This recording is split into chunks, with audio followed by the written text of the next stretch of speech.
Hello' everyone, কি খবৰ আপোনালোকৰ? পোনপ্ৰথমে আপোনালোকক মই মোৰ জয়শ্ৰী বৰা ইউটিউব চেনেললৈ স্বাগতম জনাইছোঁ। আজি মই লৈ আহিছোঁ খাৰলি বনোৱাৰ ৰেচিপি। কিদৰে খাৰলি প্ৰস্তুত কৰিব পাৰি তেন্তে ব'লক বনাওঁ আহক। এয়া হৈছে বজাৰৰ পৰা কিনি অনা সৰিয়হ। ধুনীয়াকৈ ধুই পেলাই শুকুৱাই ল'লোঁ এটা ৰ'দতে। এতিয়া এইখিনি ধুনীয়াকৈ ভাজি ল'ম। এয়া জুইতে ভাজি লোৱা হৈছে। ধুনীয়াকৈ এনেকৈ কেৰাহীত ভাজি লৈছোঁ।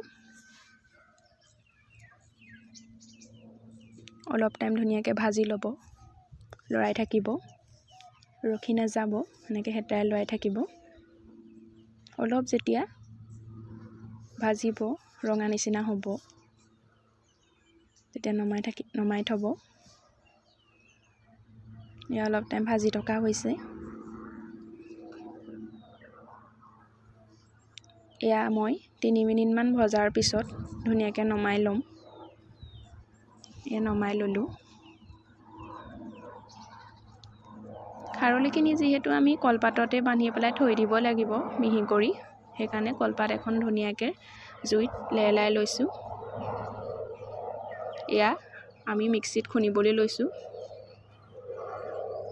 ভাজি লোৱা সৰিয়হখিনি ধুনীয়াকৈ খুন্দি লোৱাৰ পিছত এয়া চালনীয়ে চালি লৈছোঁ। যিহেতু কিছুমান ওপৰত গুৰি নোহোৱাও থাকি যাব পাৰে, সেইকাৰণে মিহি হ'লে ভাল, খাৰলিটো মিহি হ'লে খাবলৈ ভাল হয়। সেইকাৰণে ধুনীয়াকৈ চালি লৈছোঁ। ওপৰ ৰৈ যোৱাখিনি আকৌ মিক্সিত দুনাই পিচি ল'ম। সেই দেখিছেনে, ওপৰত গুৰি নোহোৱাখিনি ৰখি গৈছে।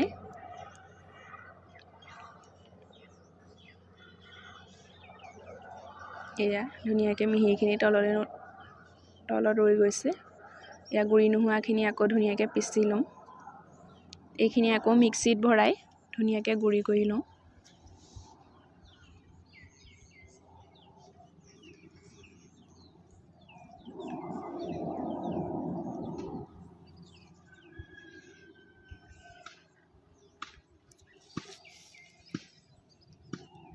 এইখিনি আকৌ ধুনীয়াকৈ মিক্সিত গুৰি কৰি ল'লোঁ। আকৌ ধুনীয়াকৈ চালি লৈছোঁ।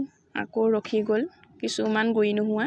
আকৌ এইখিনি আকৌ পুনৰ মিক্সিত গুৰি কৰি লওঁ। এয়া কমিছে আৰু অলপ বাকী আছে।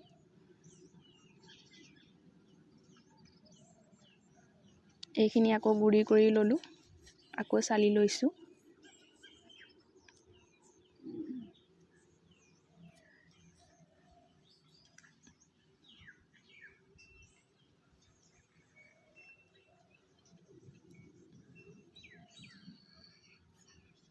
এয়া ধুনীয়াকৈ মিহি হৈ গৈছে। ওপৰত কিছুমান গুৰি নোহোৱাখিনি ৰৈ গৈছে।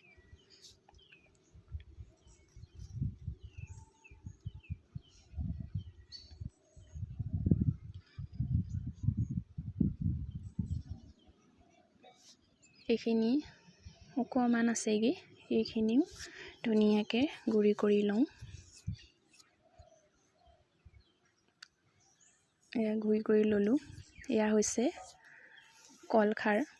কলখাৰ বহুত দিনে আমি ধুনীয়াকৈ কলৰ বাকলি পুৰি বটলত ভৰাই পানী অলপ মিক্স কৰি থৈছিলোঁ।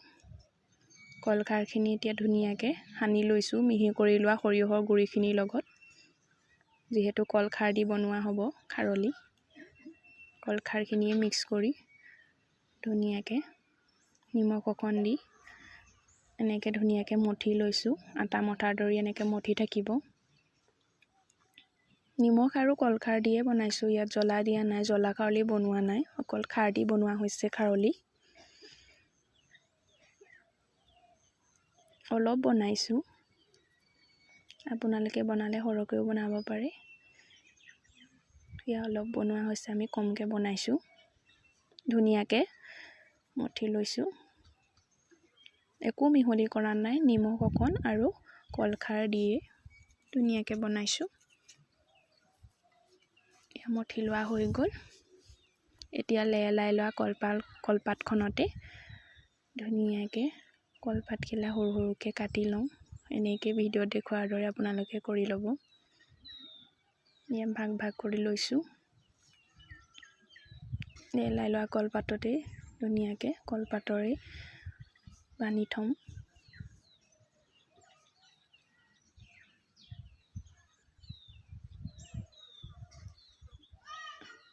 এয়া সৰু সৰুকৈ আমি ভাগ কৰি লৈছোঁ। এয়া সৰু সৰুকৈ 3 ভাগ কৰি থৈ দিম। 3 ভাগকৈ বান্ধি থৈ দিম। এয়া ধুনীয়াকৈ দি ল'লোঁ, 3 ভাগ কৰি ল'লোঁ।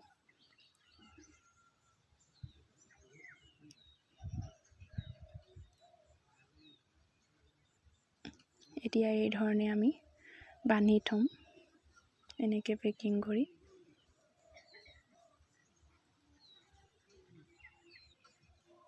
এয়া দেখিছেনে কেনেকৈ পেকিং কৰি গৈছোঁ, এনেকৈ থৈ দিব।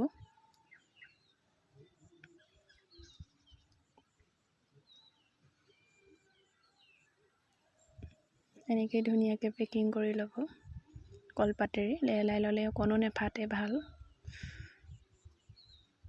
এই কলপাতৰ ঠাৰিৰ পৰাই ধুনীয়াকৈ এনেকৈ ৰছী নিচিনাকৈ ওলৱাই ধুনীয়াকৈ এনেকৈ বান্ধি থৈ দিব। এনেকৈ ধুনীয়াকৈ বান্ধি থৈ দিব।